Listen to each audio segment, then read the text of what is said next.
Assalamualaikum warahmatullahi wabarakatuh. Perkenalkan, nama saya Asrul, NIM 20650023.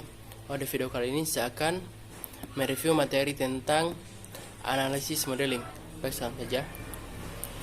Model analisis merupakan representasi teknis dari sebuah sistem menggunakan kombinasi teks dan diagram untuk merepresentasikan kebutuhan software, data, fungsi, dan tingkah laku dalam bentuk yang dapat dipahami, membantu mempermudah untuk menemukan kebutuhan-kebutuhan yang tidak konsisten dan kebutuhan-kebutuhan yang belum teridentifikasi.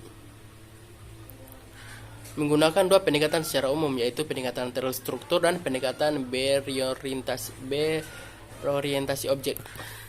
Tujuan model analisis yaitu untuk menggambarkan apa yang dibutuhkan oleh customer, untuk menentukan dasar bagi pembuatan desain perangkat lunak, dan untuk membatasi serangkaian persyaratan yang dapat divalidasi sebagai perangkat lunak dibangun. Model analisis pendekatan terstruktur yaitu data dictionary atau kamus data, yaitu berisi deskripsi semua objek data yang dikonsumsi atau diproduksi oleh perangkat lunak. Selanjutnya yaitu entity relationship diagram atau RD, menggambarkan hubungan antar objek data. Kemudian data flow atau diagram DFD, yaitu menunjukkan bagaimana data ditransformasikan pada saat data bergerak melalui sistem. Selanjutnya itu state transition diagram atau STD, menunjukkan bagaimana sistem bertingkah laku sebagai akibat kejadian eksternal. Berikut adalah struktur model analisis. Kemudian pemodelan data atau RD, elemennya yaitu ada objek data, atribut, dan relasi. Contoh objek data yaitu contoh objek data, atribut, dan relasi.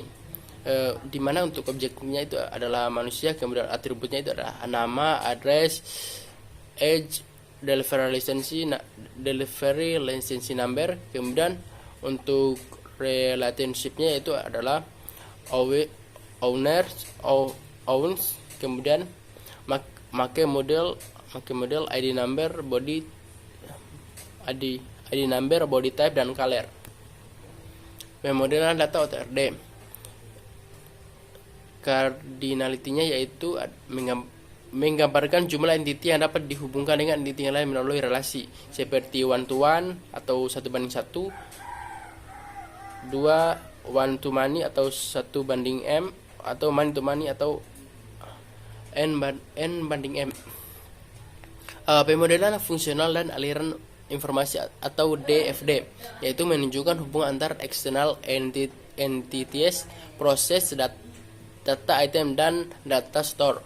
DFD tidak menunjukkan prosedur secara detail, tetapi hanya aliran data melalui perangkat lunak. DFD dapat dipartisi ke level-level berikutnya yang merepresentasikan aliran informasi dengan lebih detail. DFD level 0 disebut juga diagram konteks yang merepresentasikan seluruh elemen. DFD level 0 dipartisi ke level-level berikutnya untuk menggambarkan proses-proses yang lebih detail. Behavioral modeling mendeskripsikan satu sistem yang dapat muncul ketika perangkat lunak digunakan. Mendeskripsikan kelakuan sistem yaitu tools, kemudian state transition diagram, kemudian control specification, dan umumnya digunakan pada sistem waktu nyata seperti embedded system dan sistem kontrol. Behavioral modeling atau STD, state transmission diagram atau STD, merepresentasikan tingkah laku dari suatu sistem dengan menggambarkan keadaan atau state dan kejadian yang menyebabkan sistem mengubah keadaan. STD mengindikasikan aksi seperti aktivasi proses yang diambil sebagai konsekuensi terhadap event tertentu. State transaction diagram, contoh STD untuk sistem embedded pada mesin penjualan minuman otomatis, dapat dilihat pada gambar. Kemudian control specification, fungsi chest page sama dengan page page, namun berisi deskripsi dari setiap status yang dapat muncul pada sistem. Tugas studi kasusnya yaitu buat RD dan DFD dari sistem. Sistemnya yaitu sistem library. Studi kasusnya sebagai berikut.